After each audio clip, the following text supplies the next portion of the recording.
Good afternoon, everybody. Welcome to the meeting of the Planning Applications Committee. My name is Jim McLean and I'm the Vice Chair of the Planning Applications Committee.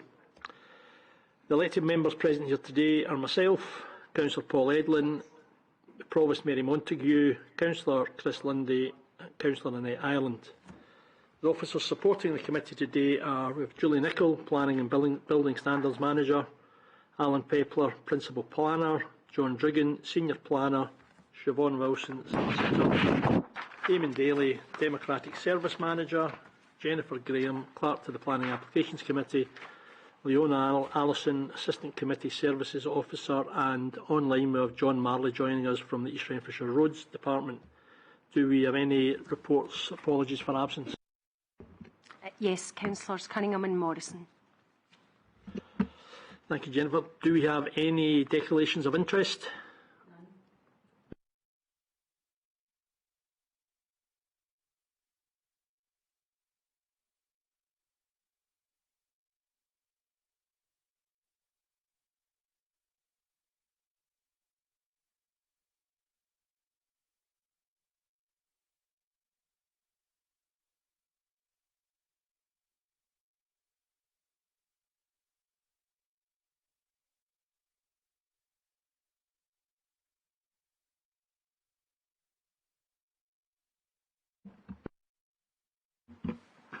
Thank you, Chair.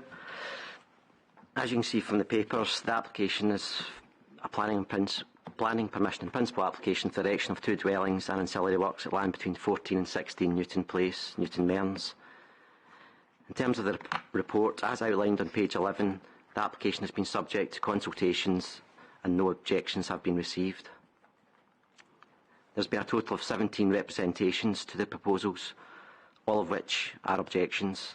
These are summarised on pages 11 and 12 and relate primarily to loss of green space, concerns over visual impact and impact on the adjacent listed building, loss of habitat, and reference to previous applications that have been refused and dismissed at appeal. The applicant has submitted a supporting statement which argues that the reasons for refusal in 2015 have been addressed and that the impact on the adjacent B-listed church and green space will be acceptable. I will share some slides.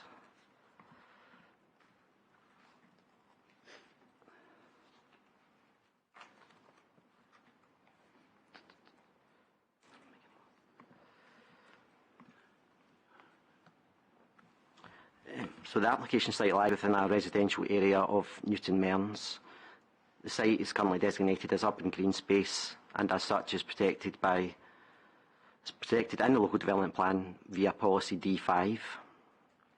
As you can see from the image on the right, the site predominantly consists of maintained grass together with ornamental planting and a small number of trees. You can see the application site boundary here and the site is this area here. Another notable feature is the position of the B-listed Mearnskirk Church. To the north-east of the site, it is considered that the application site provides a recreational function, but also provides an attractive setting to the listed building. As set out on pages 13 of the papers, the proposal is for planning permission principle, but the applicant has provided indicative drawings showing the provision of 2 3-bedroom bungalows with access onto Newton Place, off Newton Place. The applicant has indicated that the buildings will be constructed using similar materials to the surrounding houses, and the supporting statement states that the proposal aims to limit the possible visual impact on the setting of the listed building through the positioning of the houses.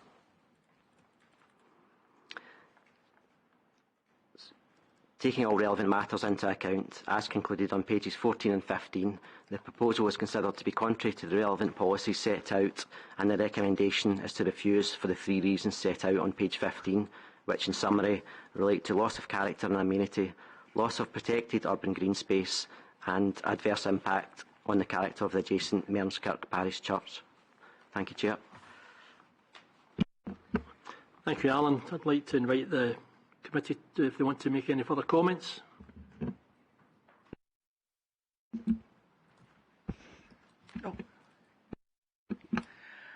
Thank you very much, Chair. It was just for clarity. How, on the local development plan, can I just double check what this area is listed as? And do the public have access to this area at the moment? Thank you. Yeah, it's listed as protected urban green space, so the presumption is against development of the space. There's criteria within the policy which does state that there'll be several things have to be met before we can make an exception to that, and in this case we don't think there's any reason to go against the general thrust of the policy. In terms of the people using the space, it's clearly owned by that applicant, and as such it's they have control over the future direction of the site if they can get plan permission, but at the moment it's used informally, if you like, by the residents as far as we know. Thank you very much. I have nothing else no other questions, Chair. Thank you, Councillor Ireland. Anybody else got any further questions or points to make? Provost. Thank you very much. Just a note on page 26 about the impact on education.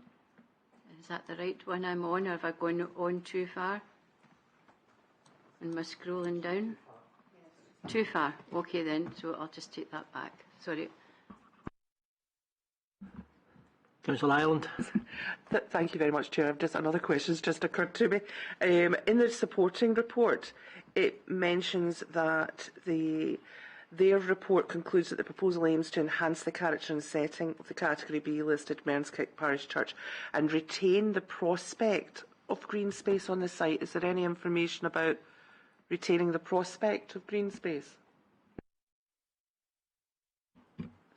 Yeah, I think this relates to the positioning of the two houses. So the way the indicative plans show that there's a gap in the middle, so views to the church are maintained. The land slopes up towards the church, but yeah, it's quite prominent locally as you enter Newton Place. So while they've made an effort, shall we say, we don't think that is sufficient to maintain the setting of the B-listed church.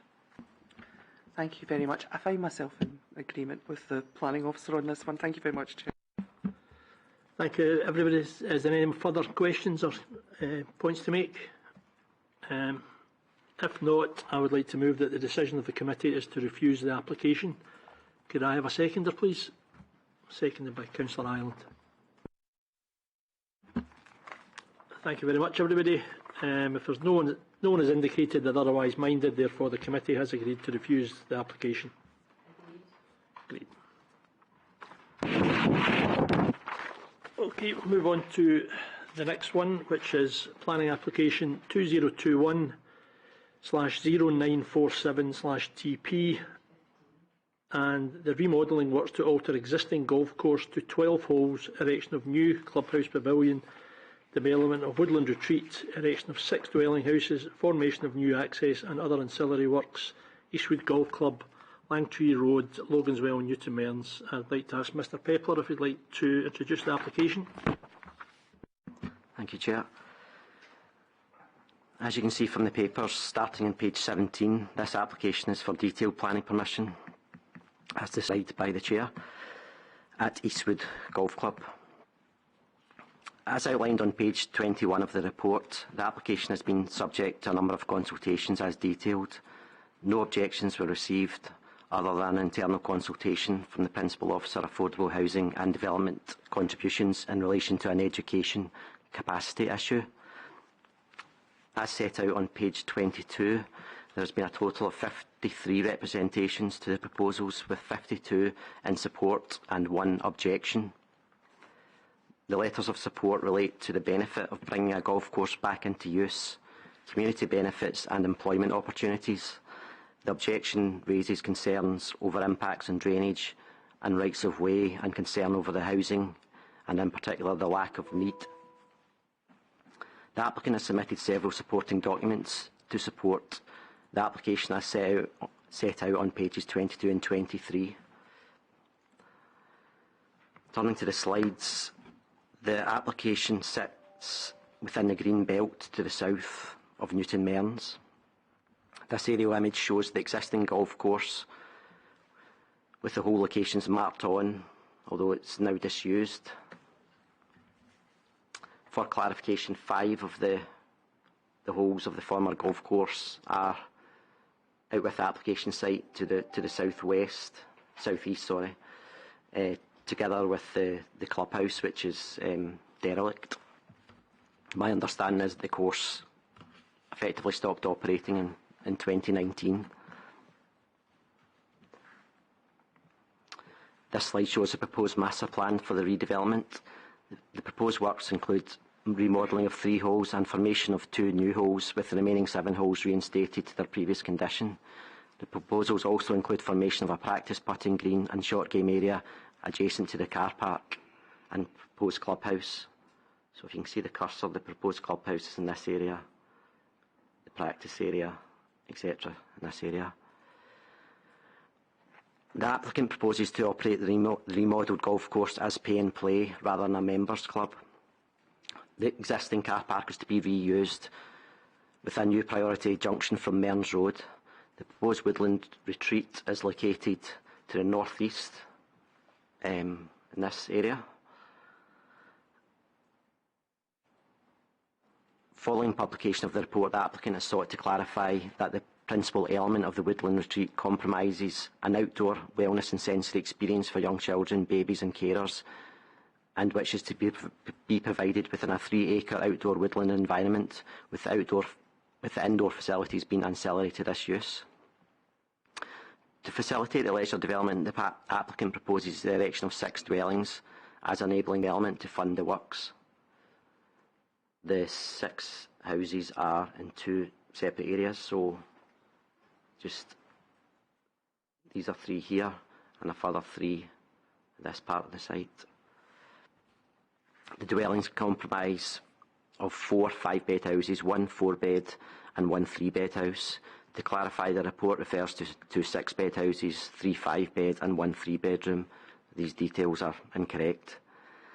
The dwellings are all of a substantial size, with the smallest at just over 2,100 square feet in floor area and the largest at over 7,600 square feet.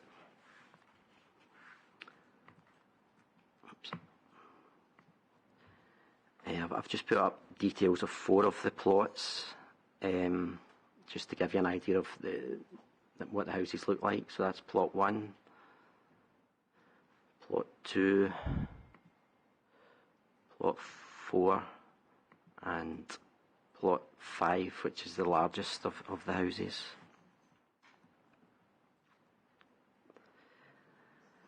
And a couple of images just of one of the clubhouse, which is a relatively modest building, and one of the woodland retreat, which is slightly larger. Pages 25 and 26 set out the policies relevant to the consideration of the application, and pages 26 to 29 the assessment of the proposals. The assessment goes through each element in turn, i.e. the golf course, clubhouse and buggy store, the woodland retreat and the 6 houses as enabling development. In summary, the proposed works to the golf course, including the ancillary buildings, are considered acceptable and policy compliant as set out in the report. The proposed woodland retreat is considered to be contrary to Strategic Policy 1 and Policy D8, as while the external outdoor facilities are acceptable and related to outdoor leisure, the scale of the indoor facilities are considered to be such that the proposal would not be considered to be ancillary to the golf course use, and due to the remote location and reliance on car travel, an unsustainable form of development. In terms of the proposed houses, in policy terms, there is a presumption against new residential development in the green belt without justification. The justification submitted by the applicant is that the reinstatement of the golf course and improved leisure offering is not viable without funding generated by the sale of these 6 dwellings. Therefore, they are a form of enabling development. To justify their case, the applicant has submitted supporting financial information. In relation to this aspect, it is considered that the form of enabling development proposed is not supported in planning policy terms, and that in this case there are not sufficient material considerations to outweigh the policy position.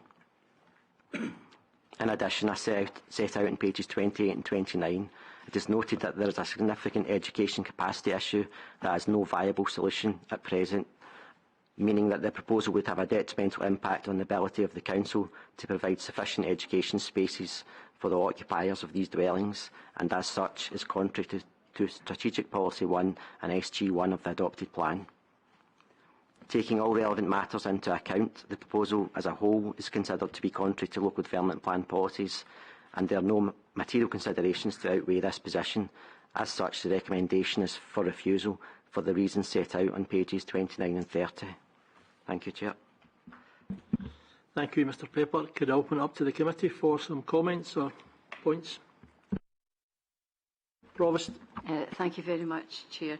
No, it was just the aspect that I had already to scroll down to was in page 26 and already referred to by the planning officer, summarised page 29, and that's about the impact on the education estate. So on page 26 it says if this proposal were to go ahead, cumulatively there would be a significant impact on the education estate, particularly as in this area where the schools and early years establishment occupancy rates are extremely high. And then it just concludes at the end of the paragraph showing the situation with all the schools. And it says that the Principal Strategy Officer has therefore advised that without appropriate education infrastructure in place, the proposal for the erection of the dwellings is therefore premature, and that the proposal should be resisted at this time. And that's my inclination for that and other aspects. I'll let my colleagues come in. Thank you very much, Chair. Thank you, Provost. Any other comments? Councillor Ireland. Thank you, Chair. I'm in agreement with the Provost. That is a concern of mine as well, is the impact on the education estate. I think the numbers are extremely tight in many of our schools, and this does concern me. I also don't feel that it is... I know the argument being made is that it is an enabling development, but I did have a question for planning, because my understanding is that this does not come strictly under an enabling development term, so I just wanted to ask the planners if they could clarify that. My understanding is that it is for historic buildings of nature rather than golf courses, but I just wanted to double check. Yeah, sorry, happy to come in there. Yeah, that's our understanding as well, and based on the policy guidance that's available, which includes SPP, there is only reference to historic assets. So it's clearly there's an argument put forward, and we're not saying there isn't a planning argument here, but with that specific point, yes, we don't feel that it falls within the enabling development definition. Thank you very much. I couldn't find any note of that myself. No other questions. Thank you. Thank you. Councillor Edlin. I disagree with my eminent colleagues about the educational aspects that were outlined. It's only a few houses, I think it's 6 houses. That's relatively few children, and it commits the programme. The decision today will be valid for 5 years. Looking at the proposal, I have to say I find it quite an attractive proposal. I know the land in that area. I used to walk there during the COVID period. I think having such a development would be good for the economic activity in the area, good for the residents, and I think that's borne out by the 50-odd supporting letters that Mr. Pepler referred to, I think.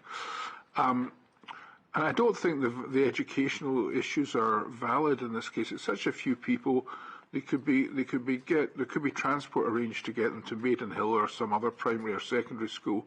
So I really don't find that as valid, and who knows what the educational situation is going to be like in 5 years' time. So I really feel that the advantages far outweigh the disadvantages. Apart from the facilities, the benefits the local residents of being able to have this pay-as-you-go golf facility. It's also going to be a source of economic development and employment in the area, which is going to be very lacking in the next few years. It fills a gap in the facilities, and I just think the educational argument doesn't wash for me as far as I'm concerned, and there may be more schools built later anyway if there's further development. So my view is very favourable to this development, I'm afraid. I say I'm afraid because I'm disagreeing with my colleagues. Thank you, Councillor Edlin. I'd just like to add kind of my tuppence worth to it. I tend to agree with Councillor Edlin in this. I think jobs-wise it's going to bring circa 40 odd jobs to the community. The golf course is already there. What is going to happen to it if this doesn't go ahead? Is it just going to be left to go to just basically farmland? With the primary, we're now saying that there is no education spaces left in this area between now and 2028. So apart from the planned building, is there going to be no more house building in Mearns apart from the planned buildings in the Maidenhill area? Because I think it states on page, where am I, sorry. Maidenhill Primary is projected to have above 100% planning by 2028. St Clair's Primary, again, 2028. Mearns Castle, 2028. So there cannot be any more building in Newton Mearns apart from what we've already got planned now between now and 2028, because there is no school places whatsoever. So that's kind of one of my, it's not a concern, but it's just one of my kind of points on it. And again, the jobs wise, it's already there. That I get the kind of transport. It's not ideally placed for transport, but as I say, there's been a golf club there, and I golf myself. People tend to drive to golf clubs, take their cars, so they don't get buses. They don't carry their golf clubs there. But that's kind of my points to it. If you would like to say something, Julie. Thank you, Chair. In relation to the education matter, you'll recall when Local Development Plan 2 was being brought forward, new additional sites were introduced to that plan because of the education capacity issues. What the Principal Strategy Officer for Affordable Housing and Development Contributions has said, I think it's page 26 of the under Note on Education Constraints, the proposed development is not included in LDP2. It's a windfall site, so it's a site that's not allocated. And if windfall proposals were to go ahead in this area, then cumulatively there would be a significant impact on the education estate, particularly as this is an area where schools and early years establishments, their occupancy rates are extremely high, and set out below that is what you've referred to. So there is a recognition that the estate, the education estate, is at capacity, and that's been reflected in the work that was done and the position that's been taken through LDP2. Thank you, Julie. Councillor Ireland. Thank you very much, Chair. There was something that did leap out at me, because it was all on page 26, because that line leapt out at me. It was about this being a significant impact on the education estate. But after that, there is a paragraph that's the Principal Strategy Officer has therefore advised that without appropriate education infrastructure in place, the proposal for the erection of the dwellings is therefore premature. And I suppose I may be reading too much into that, but I understand that there might be work looking at the education estate in the future, which would then help with this position. But at the moment, I'm concerned as it stands at the moment. But I think that it is a good point that it is therefore premature. It's not necessarily ruling it out at that point. As I said, maybe I'm reading too much into that, but I'd like to think that if we can solve the issues with the education estate, that this is something that could be looked at again. But I do still remain a bit concerned about the schools. Thank you. Thank you, Councillor Ireland.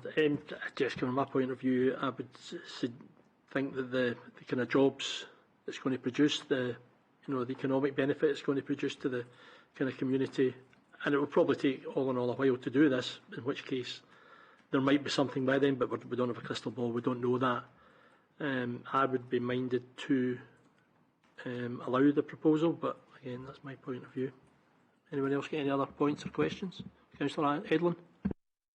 Just like to emphasise, we're talking about 6 houses at the moment, which, I mean, 6 houses, in the average, I must probably be 2 children, possibly, because many of these houses may be bought by people who are retired rather than of a younger age group. So the number of children involved, considering the flexibility of the schools nearby, I don't think is significant to stop the development at this stage, bearing in mind that we're talking until for another 5. This is for another 5 years before this can be reconsidered, and I therefore feel that the education argument is not really valid and is considerably outweighed by the economic and social benefits of the project.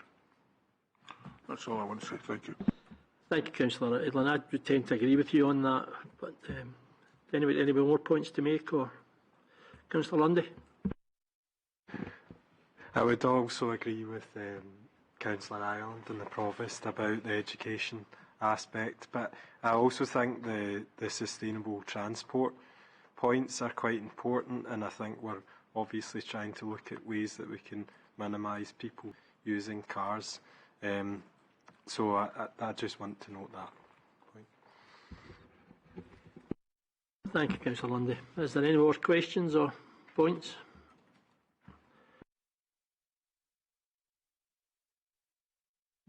Would somebody like to move a decision? I second you. I would go otherwise minded and would like to refuse. Seconder. I would second that. Thank you, Chair. Just have a show of hands. Those for Councillor Edlin's motion. And those for Councillor Highlands. Okay, that's decision of the committee is to refuse the application at this time. Thank you.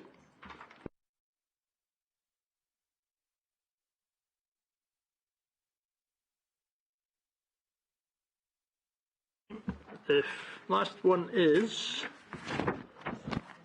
application for planning permission on 2022/032/6/TP. Erection of 3-storey building comprising shop units on ground floor and flatted dwellings on upper floors, including balconies, stairwells and associated works, at site adjacent of 679A Clarkston Road, Netherley, East Renfrewshire. And I'd like to ask Mr Pepler if he'd like to comment on this. I'll pass this over to John, if that's okay. Yep, thank you, Thank John. you. Thank you, Chair. As you said, there's a plan application in full for a 3-storey building with a ground floor shop and 2 flats above. Both flats are 1 bedrooms each, and it includes rear balconies and stairwell. There is no car parking involved in this application, and it's next to a B-listed building, McLaren Place, which is also part of the Netherley neighbourhood retail area. The front part of the site, as it's noted in the report, is also within the Netherley Article 4 area. The proposal has attracted 14 representations during the assessment of the application, and 1 representation yesterday, mentioning that there's an ongoing legal matter in terms of land ownership. If you don't mind, councillors, I'll raise the issue about the land ownership. Some of you may be aware that the back part of the site is currently used for the play area associated with Netherley Primary School. The matter was investigated with legal services, property and tech services and education, and we cannot find any evidence that that land that's currently occupied by the school is owned by the council. Because the legal queries of ownership, we sought clarification from the applicant, and the applicant confirmed it is their site. They have done the correct procedures, etc. So from our point of view, the ownership is not a planning matter and forms no part of the assessment of this application. So the application, as I said, attracted a number of objections, including an objection from the Community Council, who raised issues regarding impact on the play area, overshadowing, loss of light, overlooking, impact on amenity, etc. And this is reflected in the 14 representations we received as well, including issues of parking, construction, traffic, noise, etc. So there was also issues about the scale of the proposal, the fact it was out of keeping with the listed building and the Article 4 area. So the application was predominantly assessed against Strat 1, D1 and D14 and 15. There's other policies that are outlined in the report, but those are the crucial ones, which looked at the impact on the character in the area, the impact on the neighbours in terms of overshadowing and overlooking, and D14 and 15 is the impact on the listed building and Article 4 area. In terms of also the SG policies on retail, SG 10 and 11, the proposal, as I've stated in the report, doesn't raise any significant issues in terms of those matters, because it's within partly the retail area. So in terms of the actual detailed design, the detailed design had two large balconies that were open at the back, and they've highlighted in the report.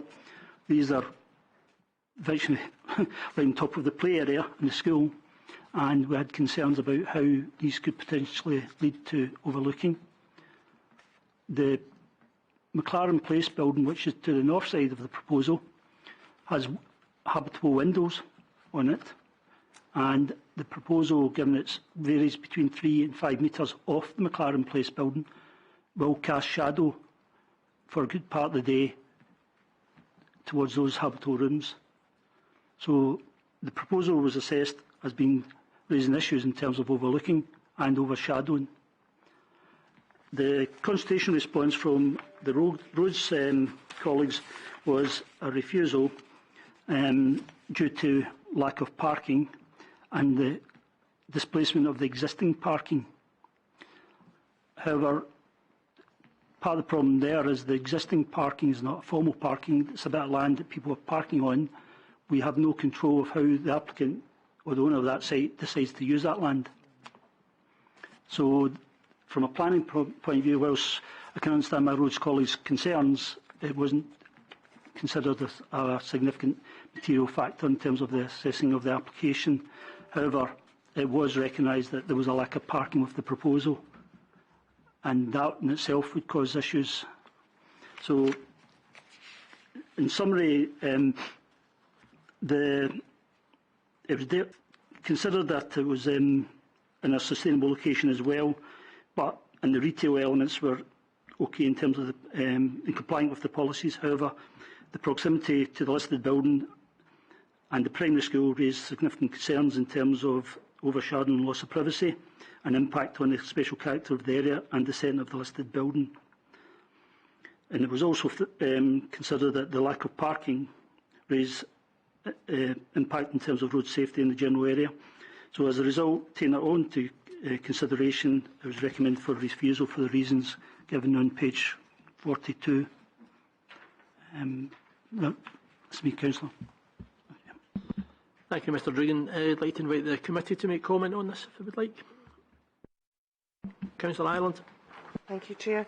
I'm fully in agreement with the Planning Officer's recommendation here to refuse. I do have concerns, and they have been, all my concerns have all actually been reflected in the decisions. I think that the effect on the neighbouring, the lack of sunlight and the overlooking onto the building as is and the primary school was something that just leapt out at me and something I was really concerned about. And also just the scale and massing, where it sits in relation. This is a really nice listed building that's that's there. It's a lovely building, and deservedly as a listed building. I do feel that this would definitely have a detrimental impact with that. And with regard to the car parking, I'm in complete full agreement that would affect the car parking for the neighbouring shops and residents there. So I find myself in full agreement with the planners. Thank you. Thank you, Councillor Ireland. I would tend to agree with you on all these points. Provost? Yes, I agree with what's been said and the report as well. And it's just that to highlight the special character of the area as well, and beside the listed building too. So I think the paragraph heading of conclusion just really says it all for me. So I'm in support of the officer's recommendation to refuse. Thank you, Provost. Anybody else? If no one has indicated the other was minded, I move the decision to committee to refuse the application. Could I have a seconder, please? Councillor Edlin. No one has indicated otherwise minded, therefore the committee has agreed to refuse the application. And that is everything today for the Planning Committee, and we will reconvene shortly for the LRB. Thank you, everybody.